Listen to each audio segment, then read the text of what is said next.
Donc on va commencer ce stream en parlant du Stade Rennais. Le Stade Rennais qui s'est séparé de Julien Stéphan dans la semaine là, même on en parle, ça s'est passé le jour même, ça a été officialisé ce jeudi 7 novembre. Stéphan viré, probablement remplacé par Sampaoli, c'est ce qu'on entend ce soir. Maintenant, est-ce que ça sera toujours le cas demain? On verra si ça se confirme, mais moi je voulais pas parler de Sampaoli, je voulais revenir justement sur la quarantaine de matchs dirigé, on va dire, par Julien Stéphan. Son deuxième passage donc au Stade Rennais, qui s'est terminé un petit peu en eau de boudin avec un début de saison quand même assez raté, malgré un premier match qui avait enthousiasmé tout le monde. Si vous vous rappelez, c'était face à l'Olympique Lyonnais, une victoire 3-0. On en est loin aujourd'hui, puisque Rennes vient d'en prendre 4 face à la JO Auxerre. La JO Auxerre, quand même très bonne équipe depuis le début de la saison. En tout cas, le seul promu véritablement armé pour rester en Ligue 1 tout de suite. Et donc je voulais évoquer le cas de Rennes et de Julien Stéphan avec quelques chiffres. Donc on va basculer sur la partie chiffres.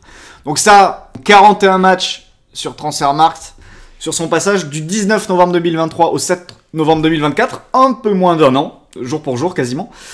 41 matchs disputés, et donc je suis allé un petit peu voir à quoi ça ressemblait quand on prenait sur le plan statistique les expected goals, certaines dates clés dans la saison et les bilans globaux en termes de buts marqués, buts encaissés et ainsi de suite.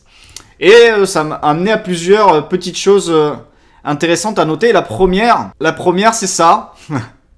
Et vous allez voir que certains vont essayer de tirer des conclusions sur ce premier tableau qui dit que Stéphan, avant la prolongation, donc sa prolongation qui est tombée fin mars 2024, après 22 matchs disputés avec le Stade Rennais, il a eu sa prolongation jusqu'en 2026. Il a été sur un rythme quasiment de champion, quasiment un rythme de 2 points par match, vous le voyez à droite, 1,95 points par match, 13 victoires, 4 nuls, 5 défaites en 22 rencontres, ce qui est quand même très bien. Là, je parle toutes compétitions confondues, et le nombre de points par match est calculé, c'est-à-dire quand il battait, même quand il battait Sochaux 600 en Coupe de France, ça comptait comme 3 points pris pour une victoire normale, quoi. J'ai tout englobé dans la même chose.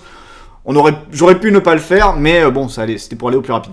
Et après la prolongation, donc les 9 matchs pour finir la saison 2023-2024 et les 10 matchs pour démarrer la saison 2024-2025, on a un bilan qui est quasiment à l'opposé, avec seulement 5 victoires, 3 nuls et 11 défaites. Comme vous le voyez, un nombre de points par match de 0,95 pour un total, donc comme vous le voyez, 41 matchs joués, 18 victoires, 7 nuls et 16 défaites, et un bilan de 1,49 points par match, donc quasiment 1,5 points par match.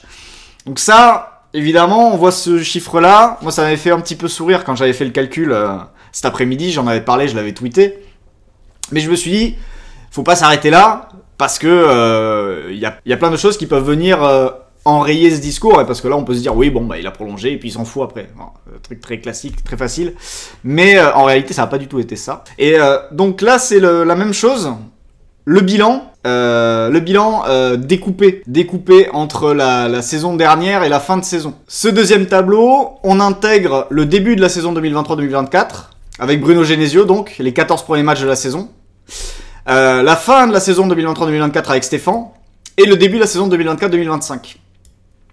Et on se rend compte que après la prolongation, en effet, il y a une grosse baisse de forme sur la fin de saison du Stade Rennais, où on passe de 1,95 points par match à 0,78. Donc on tombe à 0,78, et ce qui est une petite coïncidence, mais peut-être pas anodine, c'est le début de la saison 2024-25. Stéphan a des chiffres à peu près similaires en termes de points pris que Bruno Genesio. Donc le fait que Rennes décide de tourner la page maintenant, c'est pas non plus illogique, sachant qu'ils ont tourné la page Genesio à la même période lors de la saison précédente. Donc on a vu, oui, les résultats avant, après prolongation, comparaison avec Genesio, etc., etc. Et maintenant, on va introduire la notion de XG, parce que, évidemment, vous connaissez les XG qui permettent d'aller plus loin que la simple analyse des résultats, parce que des fois, il y a des sous-performances, il y a des manques de réussite, que ce soit offensif ou défensif. Donc maintenant, on va se pencher sur les XG. Et là, quand on se penche sur les expected goals, et sur les buts marqués et encaissés, on se rend compte que il n'y a pas forcément d'immense évolution entre Stéphan et Genesio. Vous voyez, sur la moyenne d'expected goals pour et contre, on est toutes compétitions confondues, là je le rappelle, hein, quand je fais ce calcul. Mais les écarts sont pas immenses entre les deux ici. Et le truc c'est que aussi, quand on se penche sur les expected goals, c'est qu'on regarde avant et après la prolongation concernant Julien Stéphan, on voit que il n'y a pas forcément beaucoup d'évolution non plus. Et en réalité, quand on va ensuite regarder les différences d'expected goals par rapport à la différence de but, la différence d'expected goals, elle est en rouge et la différence de but est en bleu. Ça veut dire quoi? Ça veut dire que quand le bleu est au-dessus du rouge, vous êtes dans une période de surperformance. Quand le bleu est en dessous du rouge, vous êtes dans une période de sous-performance. Et on se rend compte que la fin de saison dernière du Stade Rennais, qui est à peu près ici, ça c'est la fin de la saison 2023-2024, quand le Rennes de Stéphan fait sa mauvaise série avec seulement 2 victoires, 1 nul et 6 défaites, et ben on est dans cette zone-là où on a une équipe rennaise qui est plombée par une sous-perf. Et qui, un peu plus tôt dans la saison, là aussi sous Stéphan, a été portée un petit peu par une surperformance. C'est intéressant à noter et ça permet de tempérer cette période-là où si on s'en tient au résultat, on peut se dire « Ah, ben ils ont arrêté de bosser après leur prolongation ». Et en fait, en réalité, le niveau du Stade Rennais se situe peut-être entre les deux, entre le avant-prolongue et le après-prolongue. Et finalement, c'est peut-être la moyenne de Stéphan sur la saison... Attendez. La moyenne de Stéphan sur la saison 23-24 qui correspond le mieux à son niveau et au niveau de son Stade Rennais. Voilà. Après, si vous voulez voir l'évolution des XG sur la durée, voilà. Donc ça, c'est l'évolution des expected goals sur la durée. On part du début de la saison 23-24, ici. Là, et ça, c'est ce qu'on appelle une moyenne glissante. C'est-à-dire, on prend le match à l'instant T, on prend les 4 matchs avant et les 4 matchs après, et on fait la moyenne des 9 résultats. Ça nous donne la moyenne expected goals pour, expected goals contre sur 9 rencontres. Là, je démarre du coup à la 5e journée, pour qu'il y ait 4 journées avant. Donc là, on est sous Genesio. On avance, on avance, on avance. Julien Stéphan remplace Bruno Genesio ici. Et du coup, on attend 5 matchs avant de passer dans l'ère Stéphan, c'est-à-dire on enlève les derniers matchs de l'ère Genesio, et là on bascule dans l'ère à 100% Julien Stéphan, et on note quand même une sérieuse progression offensive, vous la voyez, hein, la progression ici, qui néanmoins s'accompagne aussi d'une défense moins solide. Il y a un petit croisement des courbes, au moment où Stéphan prolonge. Et ensuite, on a une défense qui se restabilise un peu plus bas, une attaque qui recommence à être performante, mais malheureusement, sur cette deuxième période-là, c'était la période que je vous ai montré tout à l'heure avec l'autre graphique, c'est-à-dire la période où Rennes était en sous-performance par rapport à ses expected goals. Alors je ne sais pas si c'est offensif ou défensif, d'ailleurs on pourra peut-être aller jeter un œil après. Et ensuite, là on est sur la bascule saison 2024-2025, et donc ça c'est la fin de l'ère Stéphan. C'est-à-dire que les 4-5 derniers matchs sont... J'ai pas pris la moyenne glissante vu qu'il manque des matchs pour calculer la moyenne glissante sur 9 matchs. Donc voilà à quoi ça ressemble. Et voilà ce qu'on peut dire en fait sur la période cette période de Stéphan du côté de Rennes. C'est qu'il faut pas s'arrêter au fait de... Ah ben après la prolongation, les résultats ont chuté. C'est plus compliqué que ça. Il y a eu une vraie progression sur le plan offensif. Il y a eu des problèmes défensifs aussi qui sont allés de pair avec. Et ensuite... Le vrai souci, c'est que quand on arrive à la fin de la saison, et c'est ça la grande question qu'il faut se poser, c'est que des dirigeants décident de donner 2 ans de plus à Stéphan à ce moment-là, quand vous êtes ici. Vous vous dites qu'il y a quand même eu une sacrée évolution positive sur le plan offensif, qui certes n'est pas accompagnée défensivement, mais si vous arrivez à vous maintenir offensivement et que vous arrivez à faire les petits ajustements peut-être et recruter ces fameux centraux qui vont vous tirer vers le haut peut-être que ça peut être un bon plan de miser sur lui. Le problème, c'est quand vous arrivez en fin de saison et que vous n'atteignez peut-être pas les objectifs à cause d'une sous-performance, il y a... Je sais pas ce que tu veux dire, Loonster. Ah, il y a un rebond positif après la prolongation de Stéphan. Oui, c'est ce que je dis. C'est ce que je dis, il y a un rebond positif après la prolongation. Mais le problème, c'est que ce rebond positif... il ne s'est pas accompagné de résultats. Parce que quand tu prends la fin de saison de Rennes, après la prolongation, ici, c'est seulement 2 victoires, 1 nul et 6 défaites. Et c'est ce que je montrais sur ce diagramme-là. En fait, le rebond positif après la prolongation, il va de pair avec cette période-là où Rennes est en sous-performance sur le plan... est en sous-performance globalement. C'est-à-dire que Rennes encaisse plus ou marque moins que ses XG.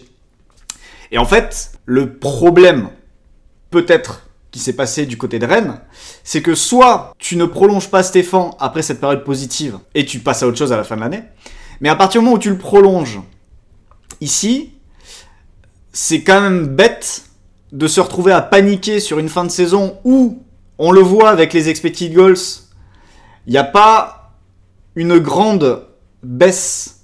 Vous voyez, ça c'est les expected goals avant, après la prolongation sur la fin de saison dernière.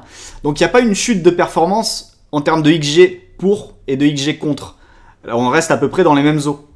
À un dixième près de part et d'autre, c'est pas une énorme chute. Et du coup, on peut malheureusement imaginer que du côté de Rennes et du côté de la direction rennaise, quand on a vu la fin de saison et les résultats, ça a plus été la panique et on a décidé de tout changer, de faire venir un nouveau directeur sportif, de changer énormément de choses, quand tu venais de donner 2 ans à un coach aurait peut-être bénéficié d'ajuster des choses pendant l'été pour amener son projet un peu plus loin. Donc c'est... Dans les 2 cas, en fait, on peut se poser des questions sur les dirigeants plus que sur Stéphane. C'est-à-dire que dans le premier cas, on peut dire ils lui ont donné une prolongation trop vite. Même si les résultats offensivement étaient là, c'est vrai que défensivement, il y a quand même une montée assez dangereuse. Sur le plan défensif, c'était pas non plus très solide défensivement. Mais du coup, c'est sur cette fin de saison-là où il y a eu une panique et on a décidé de changer de stratégie en faisant venir nouveau directeur sportif et ainsi de suite, qui a vraiment chamboulé tout l'effectif. Et du coup, cette saison, par contre, c'est vrai que il y a une baisse au niveau offensif et défensivement, ça pète. Et du coup, ça finit sur l'éviction. Luis, même s'il y a eu sous-perf fin 2023-24, les stats en termes de XG pour et contre sur cette saison sont cata, non. Sur la saison actuelle, oui, on est à 1,24 XG pour, 1,34 XG contre, mais c'est pas bon, en effet. Et surtout quand t'es le Stade Rennais, tu t'attends mieux que ça. T'es à 1,10 points par match, et c'est ce que je disais tout à l'heure. Genesio était à 1,14 points par match quand il se fait virer lors de la saison 23-24, enfin, où qu'il part. Donc, c'est pas logique, c'est pas illogique.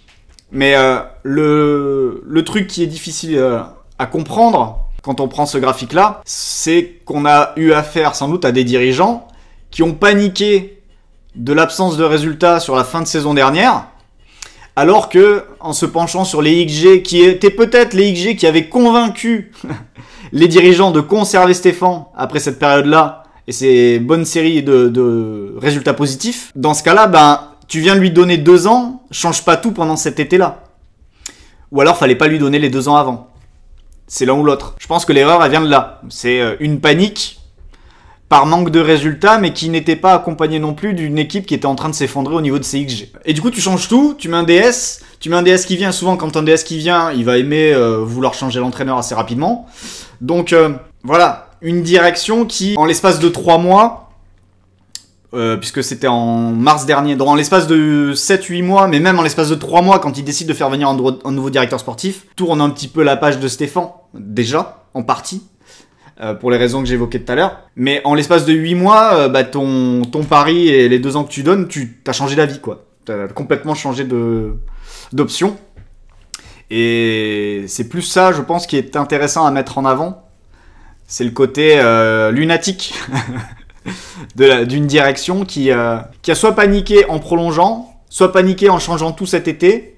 Enfin voilà quoi. Soit paniqué, mais peut-être pas forcément paniqué en le virant, puisque comme vous le voyez, il avait les mêmes chiffres que Genesio au même moment la saison dernière quand Genesio se fait remplacer. Mais justement, est-ce que la sous-perf de la fin de saison, c'était quelque chose... Est-ce que c'était quelque chose de offensif ou défensif ? Je vais aller le calculer tout de suite. Donc ça, c'est la fameuse période...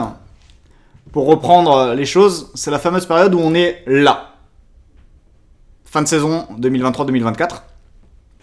Donc peut-être la période qui a convaincu le Stade Rennais de changer des choses pendant l'été, vous voyez, sur le plan de l'organigramme, etc.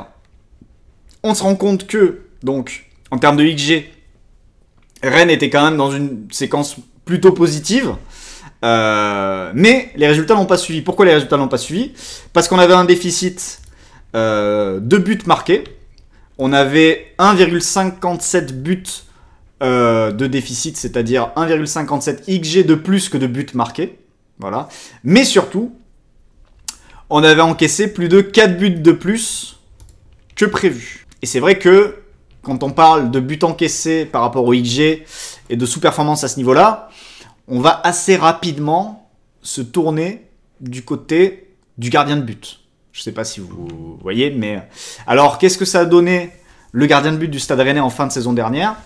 Je vous pose la question parce que moi, je ne sais pas exactement ce qui se passait autour de Mandanda, même si j'en ai entendu parler un petit peu et j'attends de voir ce que vous allez me raconter dans le chat. Mais peut-être que, plutôt que de changer de directeur sportif, la clé, c'était peut-être l'été dernier de changer de gardien. Il est où Mandanda? Ah oui, bah il est là. Parmi les gardiens les moins performants sur sa ligne, entre les... Vous savez, ça c'est les post-shot expected goals. Donc on calcule le nombre de expected goals qu'il a subi, expected goals on target qu'il a subi, et on compte par rapport au but vraiment qu'il a encaissé. Et là, il y a quasiment un déficit de 5 buts pour Mandanda sur la saison dernière dans son intégralité. Et donc voilà, peut-être que la clé pour Rennes l'été dernier, au lieu de chambouler tout son organigramme, c'était peut-être juste de changer de gardien de but. Voilà. Désolé pour Steve, hein. Et on est évidemment sur une analyse purement chiffrée, statistique, qui je l'espère vous a plu. Voilà. Et maintenant, on va voir ce qui va se passer pour le Stade Rennais, avec l'arrivée de Sampaoli, etc., etc., qui va avoir une armée, non pas argentine, mais mexicaine un petit peu à gérer, avec beaucoup de nationalités, etc. Je pense que ça ne sera pas forcément un problème pour lui. Il a été coach du FC Séville, donc c'est ce genre d'environnement-là, je pense qu'il le connaît. Maintenant, qu'est-ce qu'il peut faire sur le plan tactique de cet effectif-là par rapport à ses habitudes de jeu, son idéal de jeu, même si son idéal de jeu est plus forcément très enthousiasmant aujourd'hui depuis quelques années. Mais ça, c'est un autre sujet.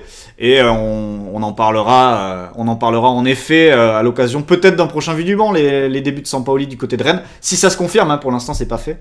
Mais ça a l'air d'être le coach qui tient la corde. Donc voilà ce qu'on pouvait raconter sur le Stade Rennais et la période de Julien Stéphan. Salut YouTube!